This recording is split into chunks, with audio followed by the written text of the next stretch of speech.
and welcome everyone. I'm so glad that you're here today, and I hope that you're enjoying ISOJ so far.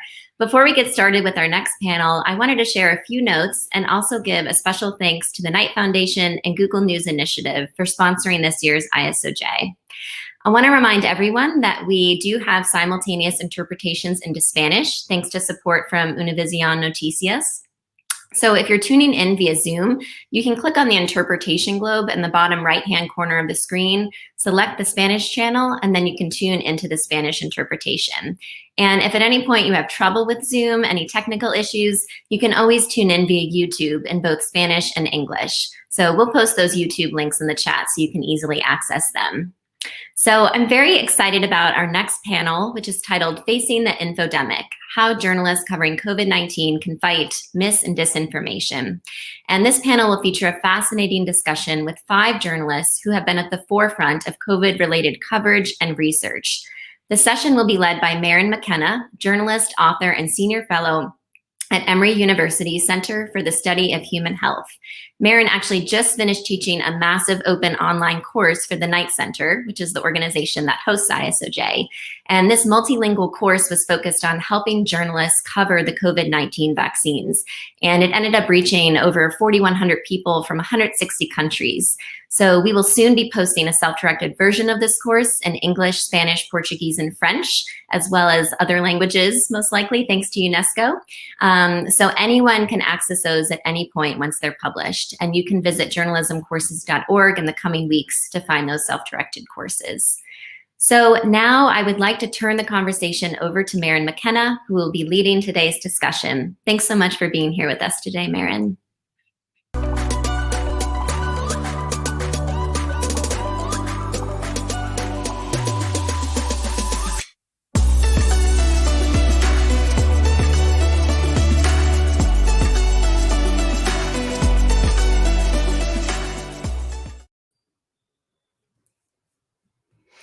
Hello, attendees. Welcome to this panel in the International Symposium on Online Journalism, addressing one of the most important challenges facing journalism today. I'm Maryn McKenna. I'm a science journalist and author and science writing professor, and I'm your moderator for this panel, which will explore how to detect, combat, and counter-program against the enormous amount of misinformation and disinformation that's swamping every channel in which we try to reach our readers and viewers. False information is nothing new, of course, and confirming when things are accurate and true is one of our bedrock tasks as journalists. But it's hard to think of another time, in my working lifetime at least, in which misinfo and disinfo have been so overwhelming. Fear of a new disease, the destabilizing impact of protective isolation, malicious and nationalistic weaponization of information, propagandistic profit-seeking, and the multiplier effect of social media have created a maelstrom that we have to find our way through. This maelstrom is so intense that the United Nations terms it an infodemic. Last year, when the pandemic was just getting going, the agency UNESCO estimated that 40% of social media posts about COVID came from unreliable sources. 42% of tweets related to COVID were produced by bots, and millions of Facebook posts per month contained false information. These panelists will help us find our way through this thicket. Their bios are in the program. I encourage you to take a look. In the interest of time, I'm not going to recite them, but let me just introduce them briefly in the order in which they're going to speak. We'll hear from Brandy Zadrozny, senior reporter at NBC News, Jessica Malaty Rivera, the science communication lead for the COVID tracking project, Heidi Larson, the director of the Vaccine Confidence Project at the London School of Hygiene and Tropical Medicine, and Joan Donovan, research director of the Shorenstein Center on Media, Politics, and Public Policy at the Harvard Kennedy School. We'll begin with each of them speaking briefly to what they have experienced this past year in their professional practice and their research in encountering the pandemic and its storm of mis and disinformation. Following that, I'll guide a conversation among the four of them, and then we'll turn to your questions. And I encourage you to enter your questions at any time in the Q&A slot. You do not need to wait for the audience's portion of the panel to begin. So that's enough from me. And let's begin by hearing from our panelists. Brandy, will you launch us off, please? Sure. Hello. So I have been reporting on the internet for about 8 years. I started reporting on health misinformation in 2018. 8 in 10 people online use the internet to search for health information, and that is probably a far outdated figure at this point. The number is probably much bigger. But thanks to bad actors on social media, a lot of what people are seeing when they look up that health information is pretty terrible. Stuff like ginger, not chemotherapy, will cure your cancer. Stuff like vaccines causes autism. Vaccines causes SIDS. It really runs the gambit. So I have some slides to show, and I'm going to try to do that now. Yes. Okay. So I had spent the last couple of years following a network of misinformers. These are conspiracy theorists, anti-vaxxers, supplement peddlers, all of these folks, following them around the internet. And this is actually what my beat looked like in 2019. You can see, it really is wide ranging. Parents trying to find a cure for their children's autism, vaccination advocates having a hard time battling social media's algorithm, women who were looking for the best way to deliver children and having sometimes disastrous effects when they're getting pulled into echo chambers. And so this is what it looked like in 2019. And then, the pandemic happened. And early in 2020, when we still didn't really know whether COVID would reach the US, we did know for sure that domestic actors were going to capitalize on it. This slide is my first COVID story I wrote. It's in January 2020, and it really tells the story of how clout chasers, and these are like wannabe influencers on social media, they're using Instagram and TikTok, and they were really, really early at latching on to COVID news in order to go viral. It's in the interest of, chasing these larger audiences on social media.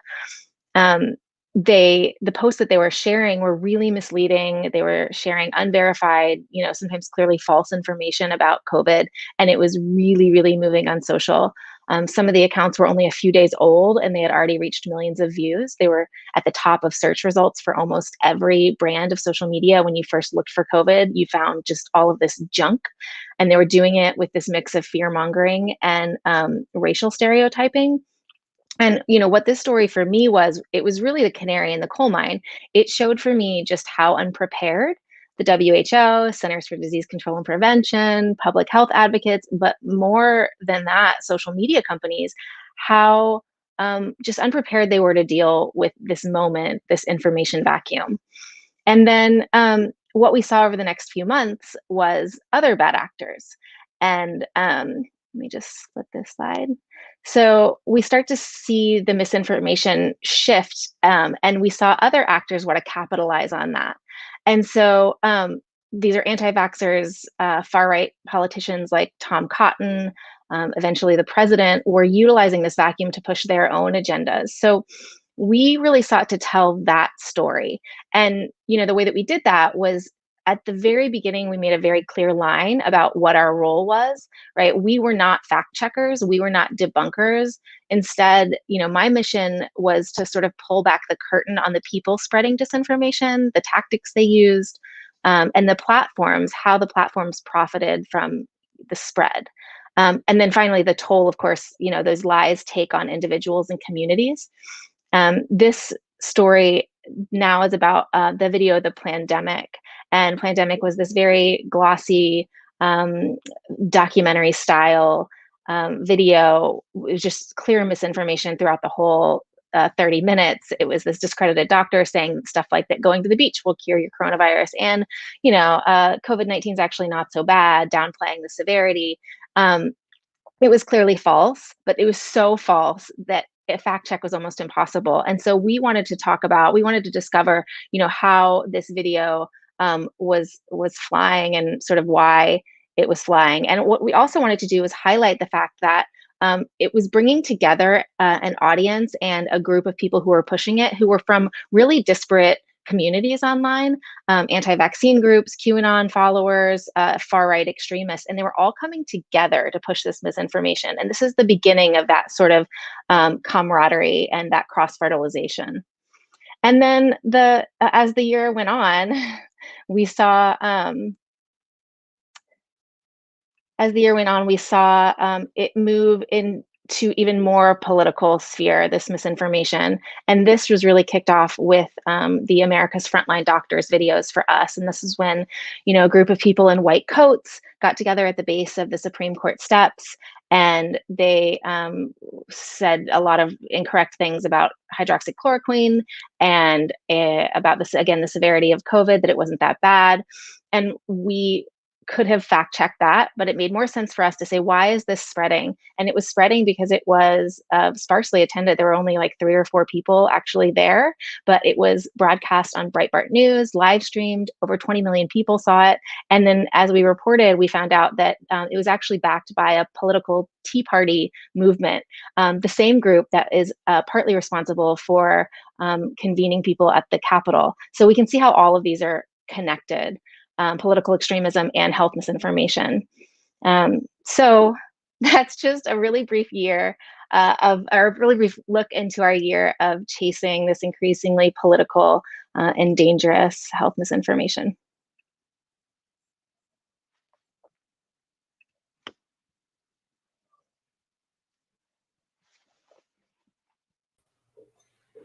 Brandy, thanks so much for that glimpse into what your year was like. That you've made a couple of really interesting points that I'm going to jump on as soon as we have our conversation together, the 5 of us. But for now, I'm going to bring in Jessica Malaty Rivera, who is science communication lead for the all-volunteer COVID tracking project, which walked into the problem of COVID data when the US government was not fulfilling that responsibility.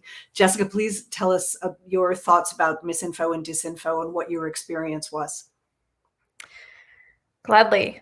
Hi, everyone. My name is Jessica Malaty Rivera. My background is actually in emerging infectious diseases, and I worked for a number of years, many years ago, on pandemic prediction and modeling. So we are very much living the scenario in which my colleagues 10 years plus ago at Georgetown were working hard to prevent and also to predict.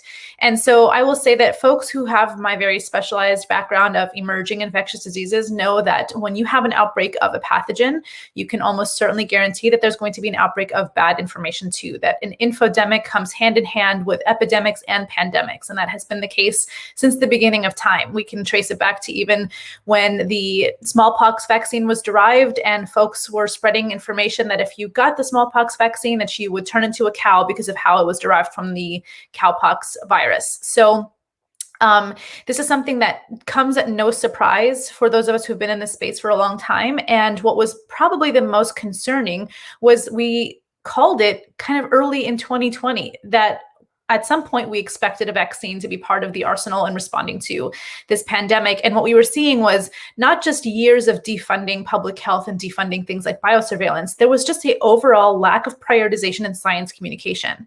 And what we mean by science communication is bringing the science that is behind those closed doors in laboratories, at universities and research institutes, and making it cross that last mile to everybody, making sure that it is not losing its relevance, that it's not being misinterpreted, that it's not intentionally being manipulated to create narratives that are not true to the science. And that has been a persistent problem in COVID-19 and COVID-19 data. The work that we did at the COVID Tracking Project was essentially aggregating state and local territory data for cases, hospitalizations, deaths, et cetera. And we were just compiling that in a public place because it wasn't available. And what we were doing was also training folks on how to be better readers and understanders and consumers of this data. So while science communication is explaining things and breaking it down, it's also intended to build people up, to increase science and data literacy so that people can become more discerning when they see headlines. And, Maryn and I have talked about this at length, where if you are limited to word counts or tweets, character counts and tweets, it's very tempting to write something pithy that could potentially lead to logical fallacies like correlation and causation, which is a persistent problem we've seen in the vaccine space, where people will take individual events that are not connected, put them in a headline, put them in a tweet, put them in a meme, put them on social media, and the damage control from something as small as 140 characters can take years and years to unpack. Now, one of the things that I did early on in the pandemic was I actually took to Instagram to do some science 101s, because a lot of my friends who knew my background were asking me, what is herd immunity? How does a virus replicate? And I started doing some basic explanations right around the time when pandemic actually came out. I'm so glad that Brandy mentioned that, because that was really when I took down a lot of the kind of gratuitously bad misinformation that was being circulated it seemed like without any kind of care to fact check. And I have often said this whole year that social media is wonderful and horrible at the same time. It's wonderful in that we are now seeing it become a place for people to receive credible information, receive credible data. But what I was also seeing was that it was just too easy to share bad information. Again, that's not a new insight, but because the journalism space was so saturated with so much information and inundated with information that they probably weren't looking at, like preprints, for instance, we were seeing a lot of people fall into a lot of logical fallacy traps that were very preventable. So in the process of also doing this data, explanation for COVID Tracking Project, we were also sending out signals of, hey, let's avoid this thing, or hey, big newsroom, this is not how you interpret that thing, or let's be very clear on how we identify our charts and our legends, and making sure that it's really clear that when you are saying these things, people can't draw this meaning. I will say that there is a persistent conspiracy right now about the death toll of COVID-19 that can be traced back to a chart that was on the CDC website that was not properly labeled. And that the fact that we are still dealing with people who don't believe that over 550,000 people have died of COVID-19 shows us just how much work we have to do to better communicate, to better illustrate, to better visualize data and science. I am mindful of time, and I feel like I'm right around there, but I could go on for a long time, and I'm looking forward to talking about this more with the panel. Jessica, thanks so much. Your prediction that something was going to go bad, that bad information, that there'd be an outbreak of misinformation just as there is an outbreak of disease, is just chilling. And I know I'll want to talk more about, if we knew that was coming, how could we have prepared better? But for now, I want to bring in Dr. Heidi Larson. There are few people in the world who are better equipped to talk about the misinformation and disinformation, particularly around vaccine campaigns, than Dr. Larson, who is founding director of the Vaccine Confidence Project at the London School of Hygiene and Tropical Medicine. Dr. Larson, please take it away.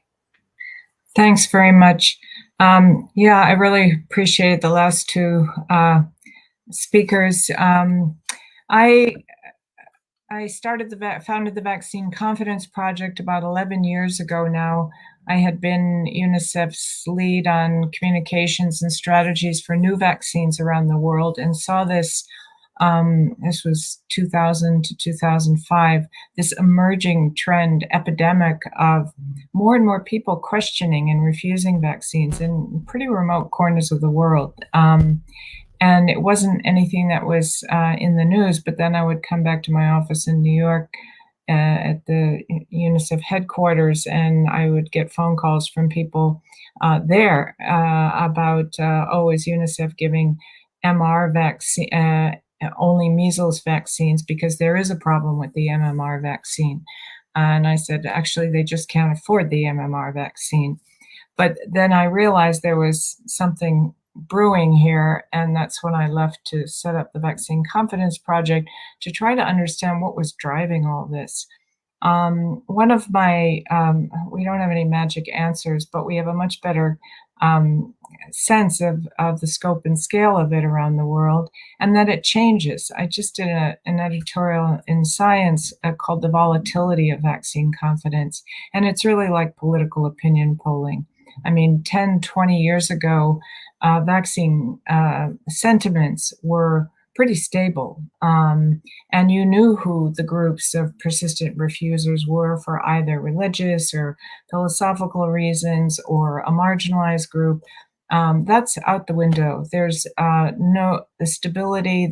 It's not always. There are some groups that we see have persistent issues, but then you get these whole different trends, things changing all the time.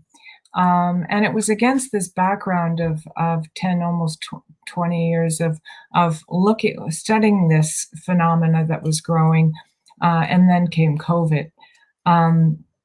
In 2018, I had written a piece, which probably in sync with Jessica, saying the next pandemic threat is will be viral misinformation, and it was just the pace of things spreading was really worrisome. One of the things that we're interested in looking at also is the global spread of these issues.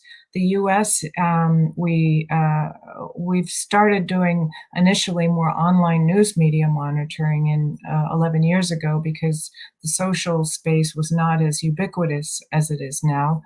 Now we're doing both the online news as well as social media monitoring in about 200 languages. And it's really the speed that these things are happening. Hank Aaron's, after being a champion from the Black community, getting his public COVID vaccine and then dying later, not I think it was 2 weeks later even, and at 86 in his sleep, and within less than 24 hours of his death being announced, I had tweets forwarded to me from Nigeria. Oh, did you hear he had this vaccine and dropped it immediately?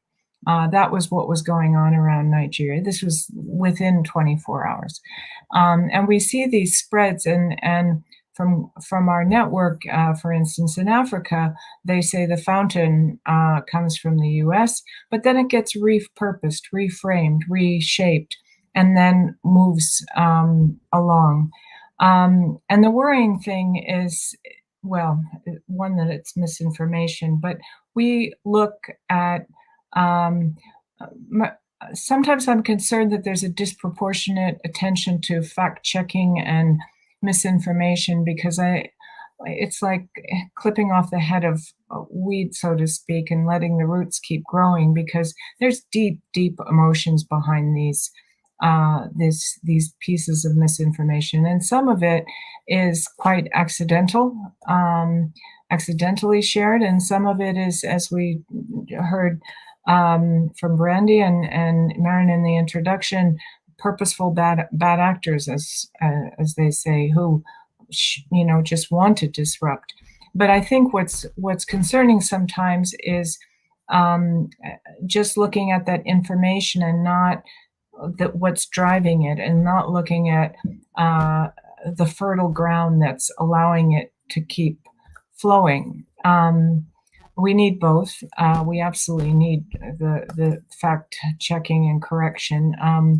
I mean, I was looking back to, as we heard earlier, about the old cow images in the 1800s. At least recently in time, the UK version of Times, there was a white jacket in a chimp, like the AstraZeneca vaccine, which is from chimp adenovirus, was turning people into chimpanzees. I have one slide that I teach with that shows the cow, people getting smallpox vaccine turning into cows, and then 200 years later, the chimpanzee. But equally, as was already mentioned, the fake news, even the term misinformation, is on some of these old 1800s etchings. So this is not new, but what is, as you've all said, it's the scope and scale of it. It's the intent behind it. It's the motive, and I think that's a really important thing to be looking at. Is this intentional or not? Because I get concerned that there's a polarization going on, that anything that is not pro is anti, and there's a lot of mistaken information, and people get judged when in fact they were quite, it seemed plausible to them. They would forward it on and then not intend to send it to the million people that for whatever reason it gets sent out to. So I think there's different tactics that we're going to need, in addition to the fact checking and the important kind of correcting. But I think when we take things down, though, we need to make sure that space is filled. Because if we, I do a lot, I'm in regular dialogue with social media platforms, because there's a limit to, when do you know when to take something down or when it's ambiguous. And I think that we really need to look at sometimes what else is going on and why people are believing something. And sometimes it's because there's a plausible story, and we need to give an alternative, positive, accurate story.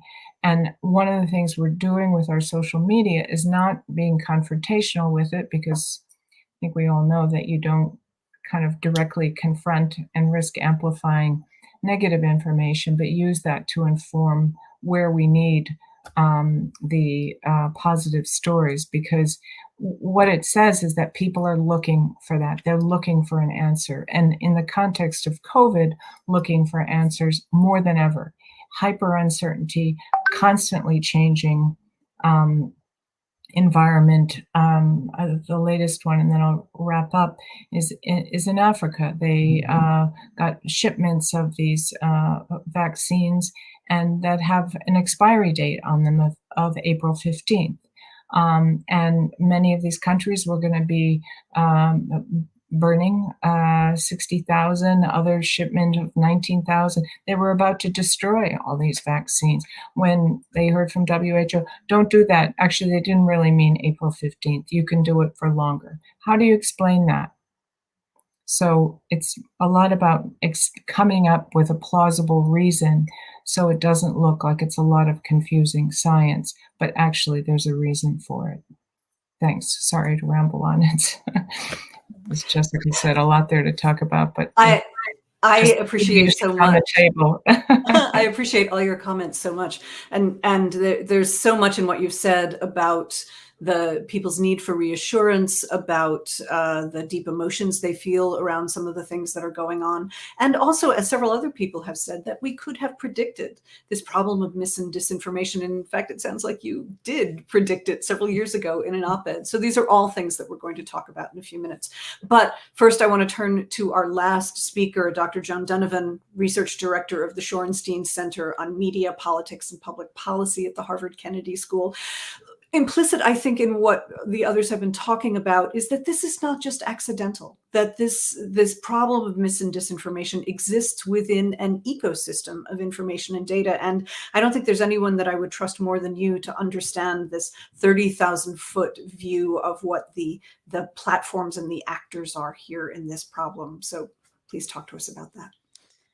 Well, thank you so much for having me, and it's just truly a pleasure to get to talk at ISOJ again, and I'm just wishing we were all in the same room.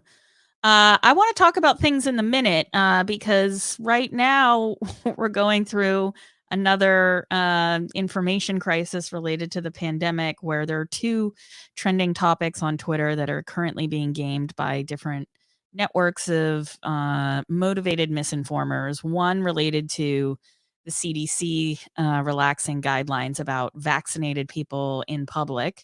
Of course, no one's going to be able to tell the difference between someone who's been vaccinated or not, but now we're going to have to contend with different maskless publics. At the same time, another trending topic is related to Mr. Joe Rogan, who is a Spotify podcast host. He used to be a very prolific YouTuber. And of course, many people probably remember him from the days of him convincing people to eat bugs on his TV show Fear Factor. That all being said, I think that one of the biggest challenges of our time, and this is something that I testified in front of the Senate about this morning, is how do we handle medical misinformation at scale when we have people who use whatever breaking news is happening. It doesn't necessarily have to be COVID related, in order to generate clout, clicks, revenue. The environment that we have built with social media is one in which it heavily favors, including giving a first mover advantage to people who are willing to use misinformation or dangerous speculation in order to drive profit or incentivize certain kinds of political discussions and outcomes. And then downstream of that, you have essentially the last 20 years of net public as well as social media, even going back to Friendster and MySpace. You have networks of people that were early adopters, that were anti-vaccination activists, that really have a 20-year advantage on everybody else who's just, most of us are just trying to get information. Most of us are not producing misinformation. But we might get caught up in a misinformation campaign because we share this kind of advice just in case. We share it because we're afraid someone else hasn't seen it. And we've seen time and time again throughout the pandemic that the way in which this happened usually involves some kind of speculation, or maybe even it's a kernel of truth, like when we had the J&J pause. And then that turns into an opportunity for misinformers and manipulators to drive a wedge issue and to really move public conversation.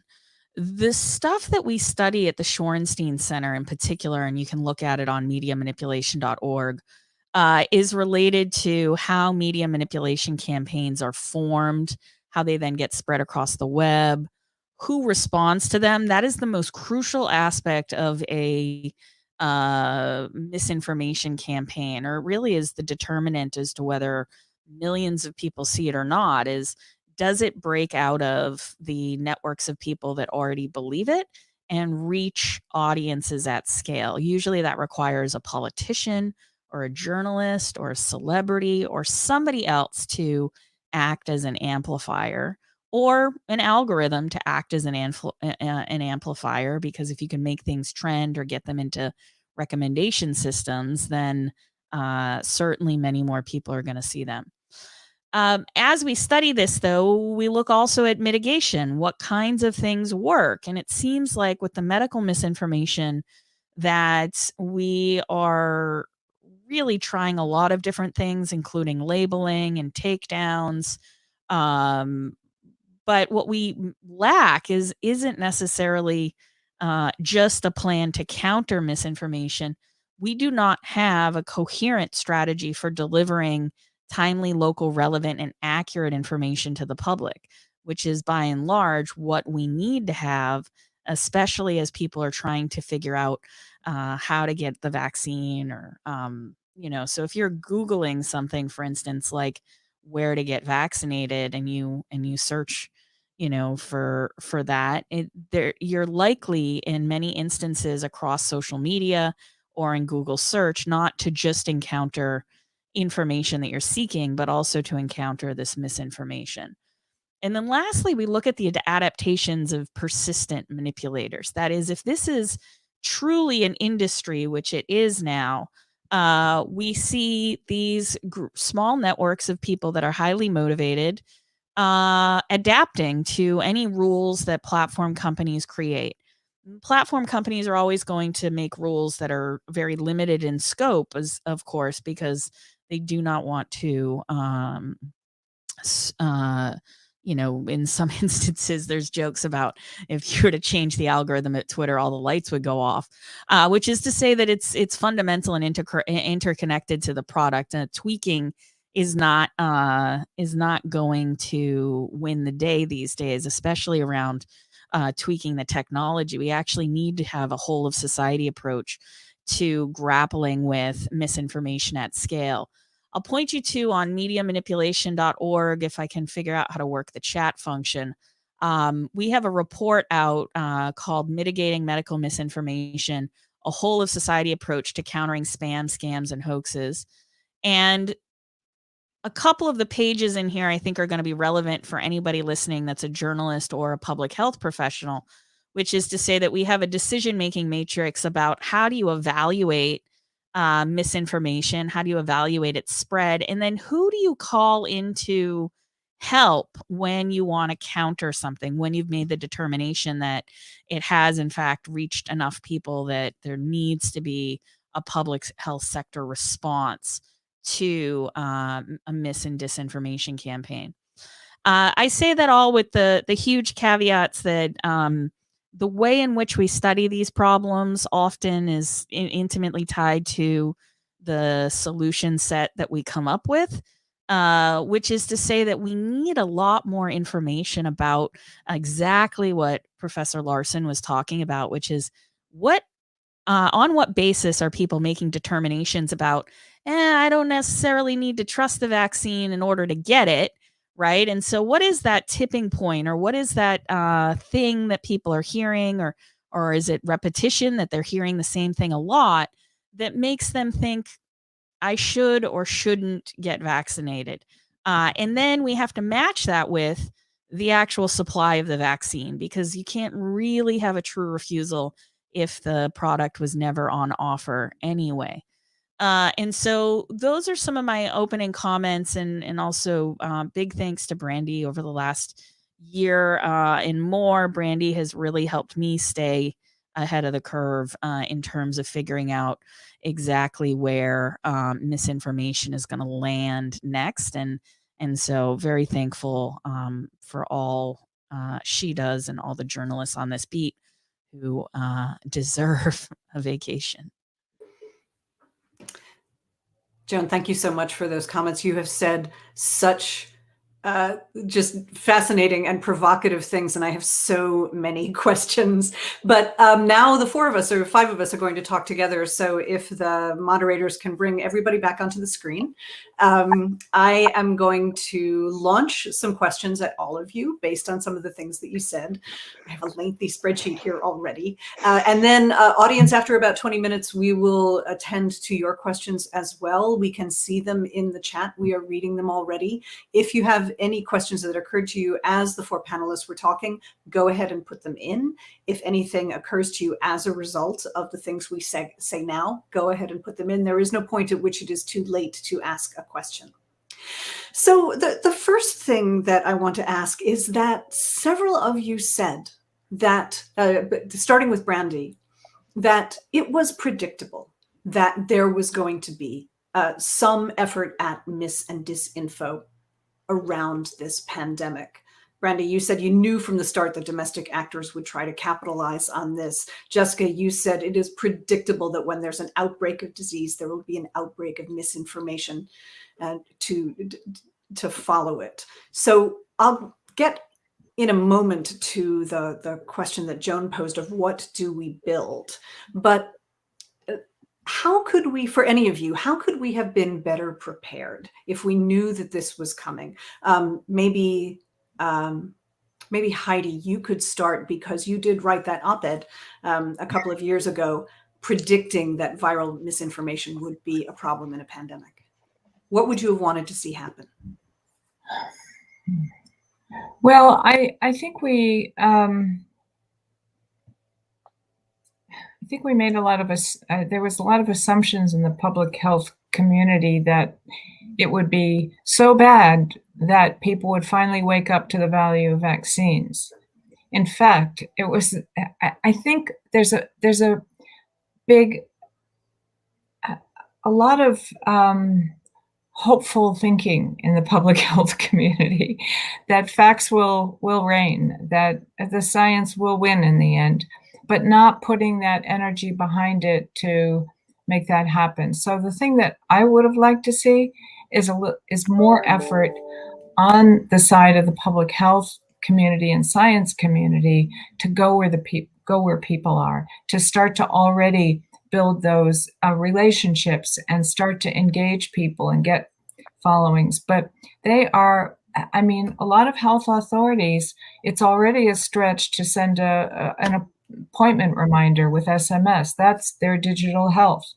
And there are some younger emerging and others, scientists and doctors who are starting to engage more. But I had seen some study recently in the last few days of it was like a study of healthcare professionals, and I think 10% had any kind of social media account. Not that they need to be take on all the communication, but somehow, without waiting for a pandemic to do it, to start already building networks because they're trusted figures, and if they can start engaging in where people are, there's been a huge anxiety about going into that messy emotional space where actually the public is living. So I think figuring out ways to make that landscape a little more full of better and more compelling, good science, and not leaving it a desert to be inhabited, could have helped. So I really want to get in a moment to this question of the deep emotion that underlies the ways that some people at least respond to misinfo and disinfo. But first, to what you just said, I think what I heard you say is that public health discovered that hope is not a strategy. That hoping that people will embrace facts turned out not to be sufficient. Joan, I see you nodding. Maybe it's your turn. And I think hope is not a strategy, but very thankful for people like Jessica who go out and get the data, right? The issue is that to have evidence-based practice, you actually can't rely on just monitoring the internet for what's out there. It just doesn't work. And especially when we talk about narrative mapping, or the narrative weather on social media is already it's always going to be blustery and cold, right? Which is to say that there's also a problem with the way in which we imagine influencers being the problem solvers for the deficit of public health messaging. It just doesn't work that way. Really trying to understand data-wise at this point, is it the case that maybe it's the first message that somebody receives that's the most important? And if that sets the tone, then everything that comes after it might not matter proportionally if that first message is so caustic and toxic. And so there's a lot of ways in which we have to take a step back. But because of the tools that we have that are all about monitoring social media, and they're really tools that are built for brand insights, they're not actually tools that are built for understanding sociologically what's happening. Anyway, my main gripe here is that we're trying to tackle a problem that before we understand it. Especially something as novel and as new as social media. It's only been around a decade. We don't need to abide by the rules as they're set by these social media companies. We actually need to think a lot more deeply and use other mechanisms like journalism to tell the tale. The other one last problem, of course, with journalism is that the really good journalism is expensive. It's not just expensive to produce, but the good stuff is often hidden behind paywalls, and then the bullshit circulates for free. And who ends up paying for all that? Public health officials, academic researchers, philanthropists, journalists. I mean, the costs become endless because of the way the system is designed. But I'd love to get to the bottom of that one question, which is like, what is it that's really animating people's hesitancy? And as Professor Larson is saying, if it is truly volatile, then how do we adapt socially to handle those headwinds? Anyway, I'm mixing metaphors now, so I'll go on mute. So there's two things to what you said that I want to comment on super briefly, and then I'm going to keep guiding the conversation. And the first is that it really is true that this is the first social media pandemic, right? Neither Facebook nor Twitter nor smartphones existed in 2003 for SARS. All of those were around in the 2009 H1N1 flu, but they'd really just kind of gotten started. Yeah. Certainly, they were particularly mobile social media was influential in Ebola in 2014 in West Africa, but that was relatively geographically limited. And so here we are really in the first global social media pandemic and apparently failing at the challenges of that. The other is that I'm not to make a pun about virality, but I am fascinated, Joan, that you're sort of presenting us with really a virological metaphor, that the first message that anyone gets kind of occupies their receptor, and it's very difficult to get that dislodged. So well, Jessica, one thing please. about that just quickly, which is like related to pre-bunking, which is that if you want someone to kind of be stopped in their tracks, we see this a lot with criminals who get on and say, you're going to hear that I Venmo'd these teenage girls this amount of money for this exact service. And what they're doing is planting in your mind the expectation. And then when the information arrives to you, you're like, yeah, he was right. They are trying to persecute him. And the same thing is happening with these viral, with the messages about the virality of COVID and whatnot. But I don't know. And that's the point, is to be able to admit what you don't know and try to find those answers. That's what makes research exciting. So this question of debunking or pre-bunking, Brandy, I want to go to you, because one of the things you said was that you collectively, the network, made a deliberate editorial choice not to be fact checkers and debunkers, but rather to sort of pull back the curtain on the mechanism. Can you talk about that a bit, about why you thought that was not a good investment of your efforts? And did you think about pre-bunking as an alternative? So what guided our sort of editorial judgment when it comes to health misinformation from 2018 and the measles outbreak in Samoa and the Pacific Northwest all the way to COVID was this idea of a tipping point. And people much smarter than I am talk about this all the time with misinformation about when something is worth covering, when we're not just doing more harm than good by putting this thought in people's mind and making them go search for it, right? But something happened with the pandemic, which really laid bare for me the idea that two things. One is that there were the same actors tended to come up time and time again. So we had seen this happen a lot, like politically, like with political disinformation agents like Jacob Wall, if you're familiar with him, that were for a time just too small time to really write about. Del Bigtree for the High Wire. Do I really, should we really promote this, guy? But what our thinking is that these are serial misinformers, and we want to put them on the public's radar so that when you see a new doc from RFK and, these small time actors, you make a click in your head about like, I know this guy. This guy is the guy who is out in California yelling at reopen protests. Oh, okay. And that's sort of like something in your mind, because I feel like through my coverage, I've learned that people need a sort of character to hold on to and say, I don't trust that person, instead of like, I don't trust that information, because that's a lot harder, especially when it's about a disease or about science or about immunization or immunology or whatever. Like, those are complicated processes. I can show you somebody who's untrustworthy and makes millions of dollars doing untrustworthy work, and that, everybody can understand. But the second thing was with the pandemic video about when we should cover something. For us, that really highlighted, we had seen the pandemic video sort of being teased on anti-vaccination forums. And I remember saying to my editor, like, please don't make me cover this. It's so stupid. This woman has been around the anti-vaccination movement for years, trying to make a name for herself with like crazy conspiracy theories. Like, this is exactly the kind of person we don't want to propel to the mainstream.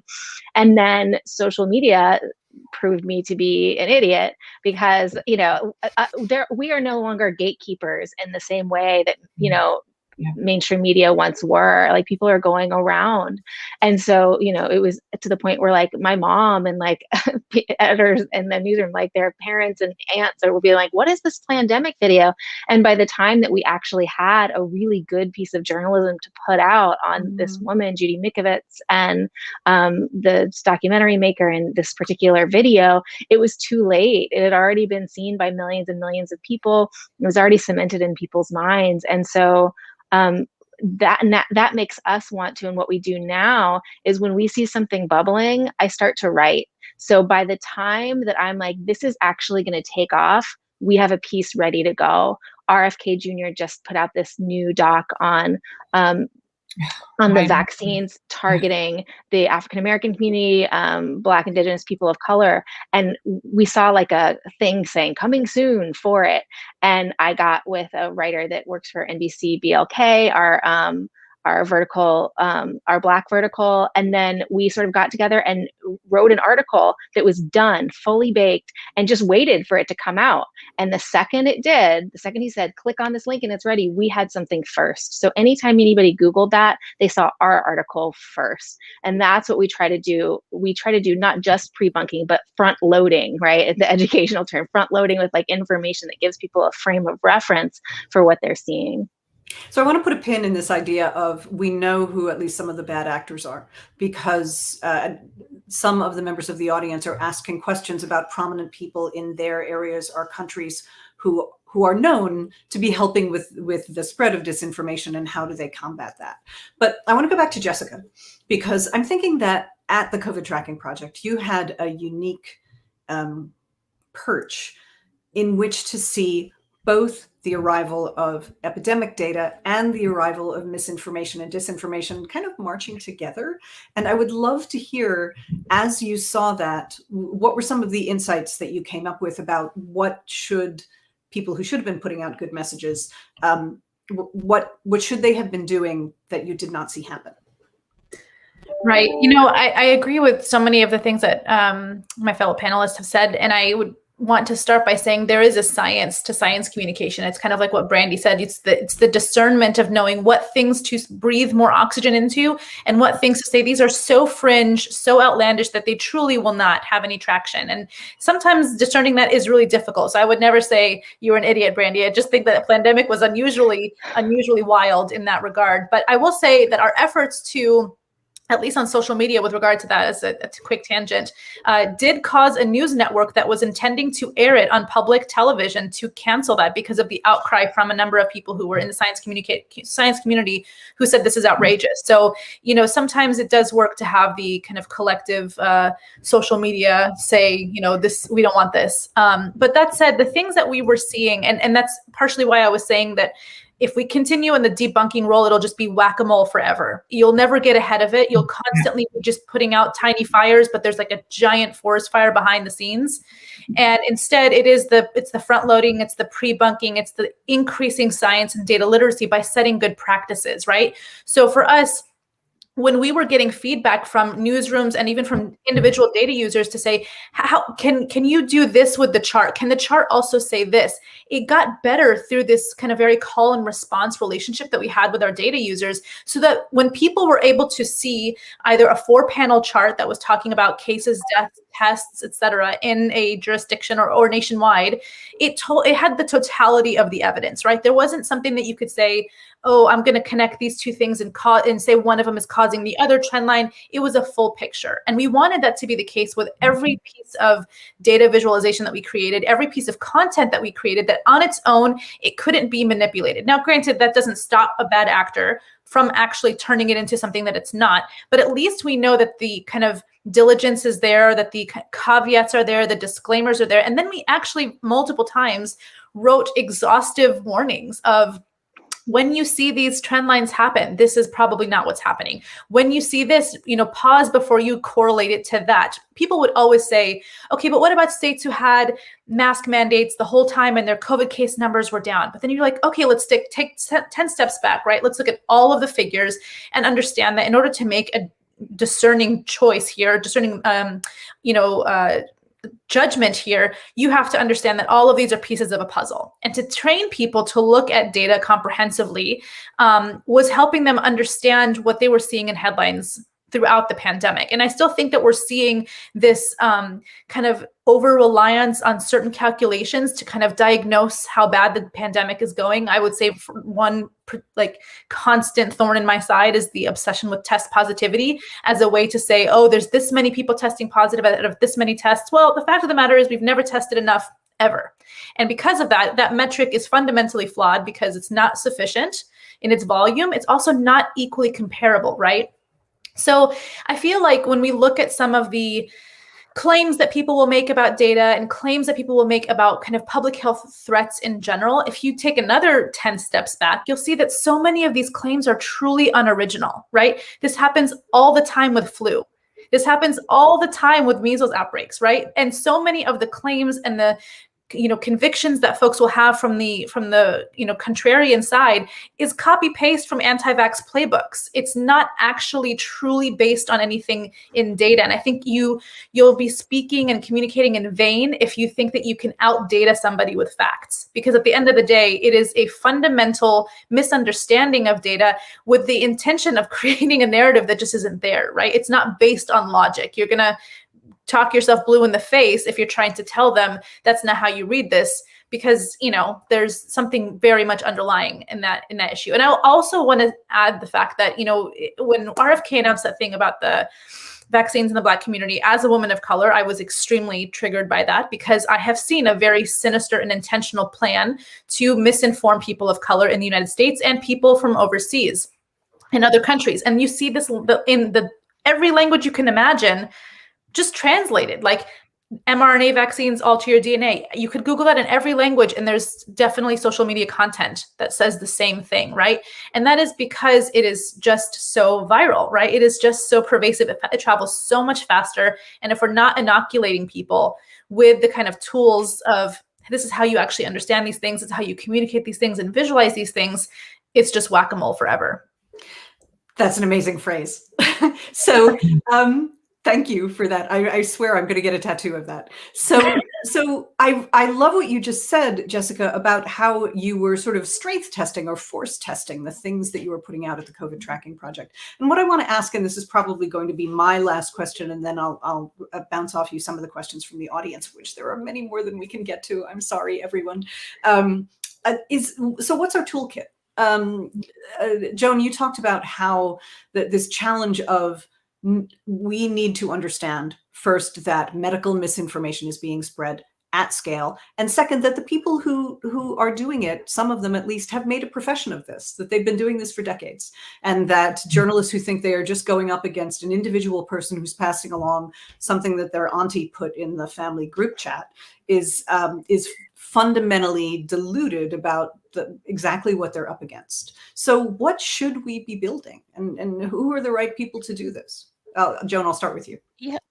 Yeah. So there's a really great BuzzFeed article from last week and a follow-up on Monday that looks at what, and we can use the insights from this to talk about anti-vaccination activists, but the journalism from Craig Silverman, Jane, and Ryan is really about what Facebook knew about how a movement like Stop the Steal was growing, and essentially that their internal mechanisms for spotting the problem, tracking it, and then deciphering and taking action on it are toggled for, last year's news, basically, which was that there was a lot of inauthentic activity online. But if you had modeled your interventions on something like the anti-vax movement that has a very rich and densely networked across platform infrastructure, then you would be able to start from there to build from the ground up. How do you understand certain influencers and certain account administrators will use the tools that are just baked into social media, maybe with a little bit of advertising technology like Hootsuite, nothing, everything's off the shelf, in order to, invite people in mass to these groups, in order to make sure that these things break out of echo chambers. And then also, one thing they do really well is they give people a sense of purpose. People become motivated sharers because they think they're doing something about the problem. And in the pandemic, we all feel so powerless. I'll tell you, I hate working in my house. I live at work. I can now go out to get away from this. But the problem is it's really the reasons why we see movements do so well online is because they do give people a sense of purpose and meaning. And so it's not just enough to combat this with facts. We actually have to look at who are the people making money or deriving more network attention, and then root out those folks much earlier on before they do start to scale and become much bigger than they are. And you don't see this happening on every platform. That's the other thing, is we have a couple of platforms that are really reticent to say what it is they actually do, who their customers are and what they care about. But you just don't see this scale happening on a place like Snapchat.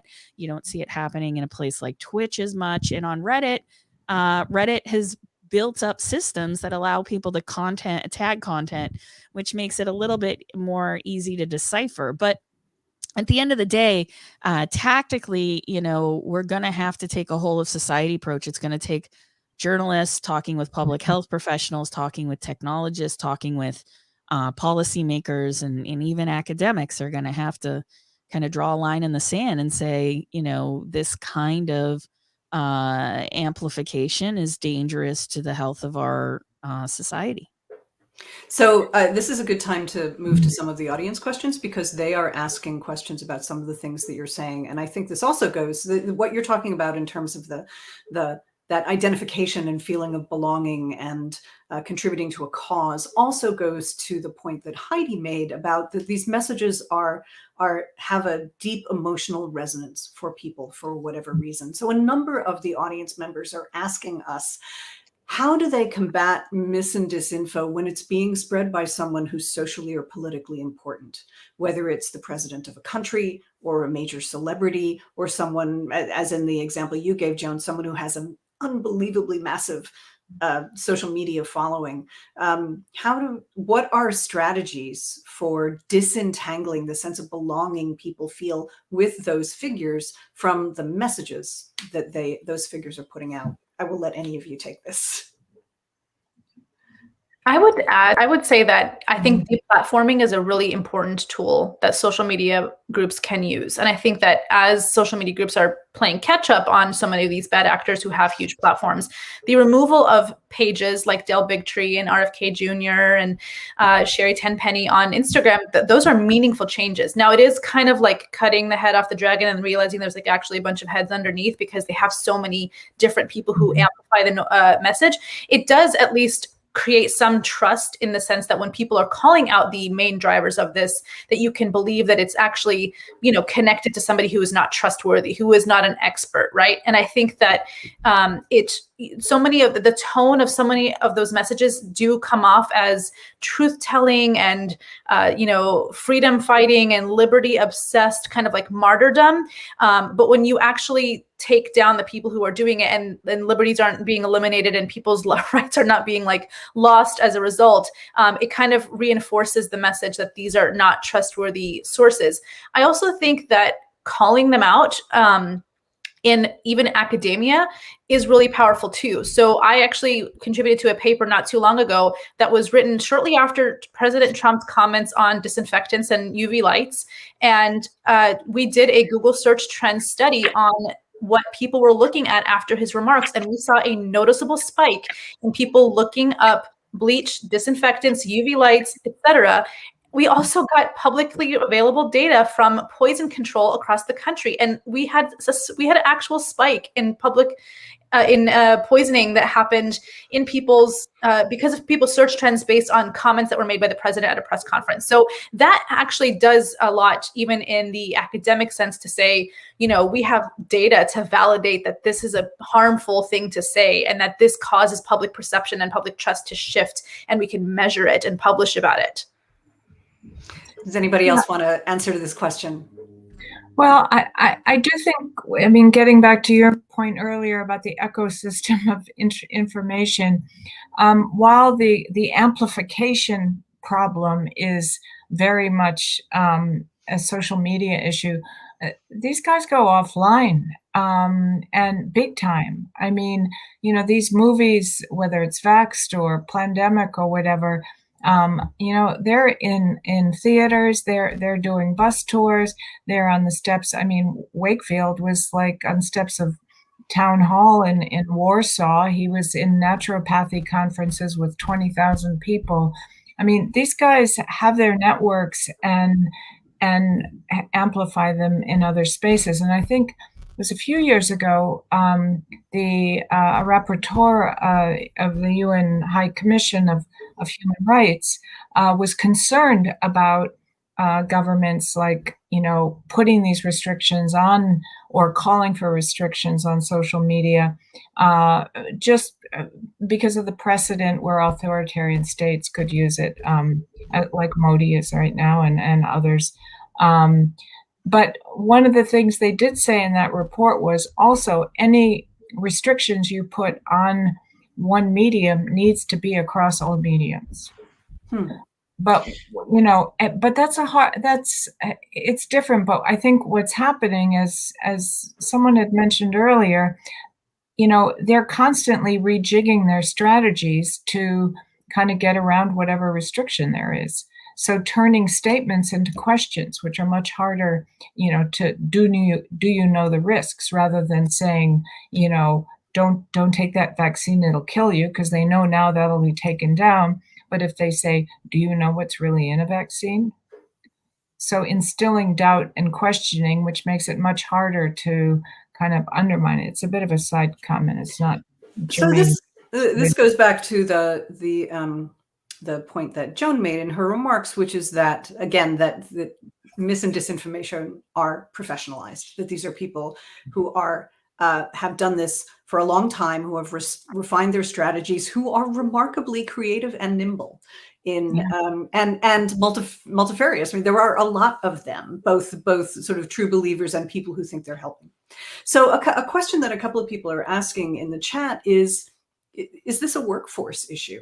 Do we need not just a toolkit in journalism to figure out how best to respond based on evidence, but do we actually need people to help? Do we need a rapid reaction response force, the way the CDC has the Epidemic Intelligence Service to go to actual outbreaks? Really good idea. Yeah. So if anyone wants it, Brandy, what if you could, when you saw this this surging as something you'd have to cover, if you could turn to I'm asking you to blue sky here, if you could turn this problem over to someone else, what would that look like? I'm really good at pointing out problems. I'm less good at finding solutions, because I mean, so much of this, I think journalism has a part to play, of course, but so much of this is really lays at the feet of a few very powerful people who, the problem is, like, yes, social media platforms have done a really great job, like last summer, of finally saying, oh no, you're going to have to stop, you know, you can't plan militia activity on our platforms and stuff like that. But like, just the anti-vax coalition, when we look at, like, Del Bigtree's no longer allowed on Instagram, but he's still on Facebook. And they always do this sort of piecemeal thing where they say, they have since 2018 said, okay, now we're not going to let them buy ads, anti-vaxxers buy ads. And then in a few months they said, okay, well, now we're not going to let anti-vaxxers be as algorithmically promoted as they were. So we're going to reduce it, and we're like, reduce it to what? They wouldn't tell us. And then, okay, the next couple months, now we're going to do this little thing, and and it's just like they did so much little by little by little by little. What it did was just sort of scare the biggest actors enough to make sure that they had really fortified their army and like with their followers, and made up this like digital army basically of anti-vaccination soldiers. And so now we don't see the top-down disinformation as much anymore. We aren't seeing that. We're seeing sort of low-level misinformation pour through individual stories about like what happened when their grandmother's, boyfriend got the vaccine and then he croaked and he died. And that's like, we're seeing story after story after story like that. And so like, how do you even combat that problem? You could give me an army of people, like whatever unit you wanted to journalistically, and like there's no way to combat that force. And so like in my mind, like even the concept of that question, like what do journalists need more of? We always need more journalists, but journalism won't fix this. It just won't. I'm sorry. If I could say that this is what I was referring to about the government like not prioritizing science communication, right? Saad Omer wrote a great article basically criticizing Operation Warp Speed and saying we spent billions of dollars on the actual manufacturing and research of these vaccines and zero on the communication about them. And that is what we need to get vaccines across that last mile. It's making vaccines turn into vaccinations, which actually save lives. And it's communicating throughout the process so that trust wasn't lost in things like the speed of the clinical trials and things like how to report on adverse events. If there was as much money or even just some money contributed from the federal government on vaccine communication throughout Operation Warp Speed, sending out public messages that were digital and not digital that could have been translated into numbers of languages and in barbershops and in community centers and in people's homes, we could have anticipated so many of the things that happened because people were just watching for the first time clinical research happen when they were never really even looking in that direction. So I do just want to ask, I'm sorry to sound so wonky, but Joan, you raised the responsibility of the platforms in your remarks. And the platforms, obviously a regulation of platforms and hauling them in front of Congress and so forth is being discussed for other reasons. Is this a regulation issue? It's definitely a structure issue. One of the things that we have to get right, I think, is the metaphor by which we identify the problem. And for me, when I talk about misinformation at scale, I'm really thinking about regulatory history related to secondhand smoke. You actually had to invent the concept of secondhand smoke in order to get action on it, to get people to stop blaming individual smokers and get at the problem and the structures, and then change actually the constitution of our public space. You no longer can smoke in airports or in school. And I tell my students you could smoke in classrooms and they're like, that's crazy. I'm like, no, you could smoke at the grocery store. Like it was normal until it wasn't. Right. And this is where we're at with misinformation at scale, is that you have these systems that are really easy to engineer, especially because the most prolific stuff just tends to be the most outrageous. And if it comes from somebody who has some marginal following, it can scale very quickly. And so the solutions have to be structural, and they have to be place-based and tailored to the cultures in situ in which the vaccine misinformation is operating, and what wedge issues it's attaching itself to, and how the actual design of social media, if we were to consider the internet a human right and were to try to build a public interest internet that basically put at its core community safety and access to accurate information, you would have something entirely different. Instead, you kind of have a very cheapo version of what technology is capable of, because it's profitable, and eventually it's the problem's going to become so complicated that you'll see some of these companies just move on to something else because they're not necessarily modeled on any like higher order mission. You can see it in the way that Dorsey and Zuckerberg talk, is that they want to go into banking. That's where they're headed next. This is a smash and grab on journalism and on our society. And then they'll be bankers. And just like Wells Fargo was once just a humble messaging company. And that to me is the really scary part, is that we don't actually know what we're dealing with, and we don't have the right metaphors to work with the problem. So your characterization of this as being like secondhand smoke just made my head explode. I hope that didn't happen on camera, because that unpacks so much. Because there was smoking education in schools, and kids were told to go home and guilt their parents about not smoking. And when you saw someone smoking inside a building, you felt empowered as a member of society to go up and scold them or give them the side eye because they were endangering someone else. And the idea that this sort of intellectual pollution of mis and disinformation can be as dangerous as physical pollution was, and is worthy of that same kind of full court press approach from every actor, that's really fascinating. Heidi, I just want to ask you quickly, because you have been in this the researching vaccination attitudes for so long. What does that characterization feel like to you, or does it feel like it would give sort of a fresh, I don't want to use the word platform, a fresh jumping off space for activism against anti-vaccine messaging? Well, I totally agree with Joan that we need a quantum shift. I mean, this needs to be deep. It needs to be structural. I think a lot of it, I mean, just the sheer amplification factor behind the screen, let people say what they say, but just cut them off at the, don't let it go to a billion people or whatever. And then it contains it just by that alone. But I do think that it's a little more complicated than I totally I love the metaphor of the smoking just as an example of how you can have a social change, health behavior. This is if it's a little more complicated because there's so much ambiguity in a lot of these things, and that's part of the problem because of this emotional ambiguity and the complexity of all this.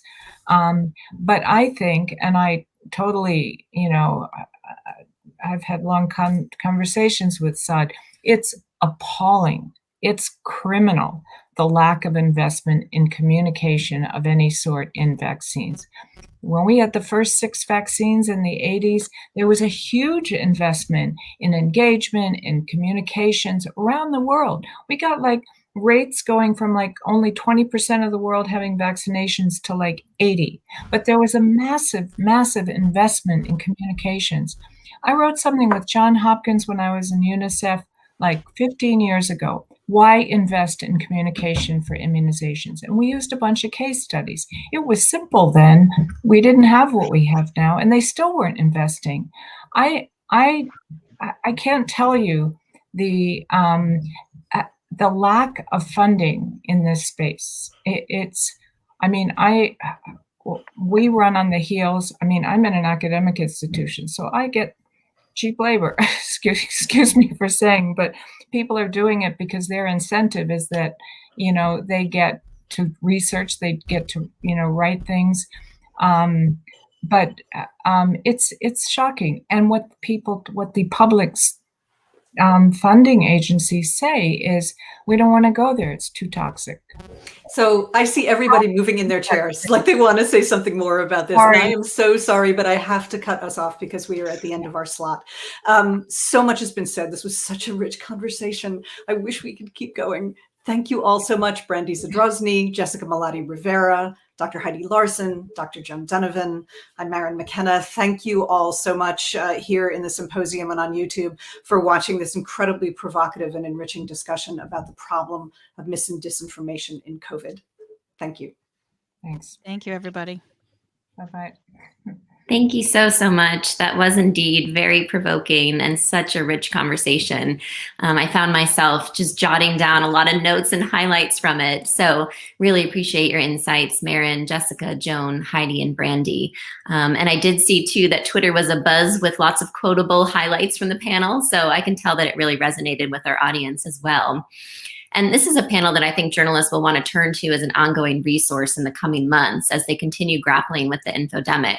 So as a reminder to everyone, we are streaming all sessions to ISOJ YouTube's channel. So you'll be able to access the recording from this panel and all other ISOJ sessions on that ISOJ YouTube page. And we'll soon post the recordings on ISOJ as well. So we do have a break now before our next session, which will feature 5 researchers who contributed to this year's peer-reviewed ISOJ Research Journal. And the panel will focus on journalism's evolution, including algorithms and misinformation. And it starts at 4 p.m. Central Standard Time. So between now and then, we encourage you to tune into our Wonder Room, where you can have private or group conversations with other ISOJers and speakers. And we'll be dropping a link to the Wonder Room in the chat, so you're welcome to go there right after this session. And we'll also provide a link to our ISOJ Spotify playlist, which features music from Austin, the live musical capital of the world. So with that, we hope that you'll chat with other ISOJers in the Wonder Room, listen to that Spotify playlist, and join us back here at 4 p.m. Central Standard Time for our next and last panel of the day. Thank you so much, everyone.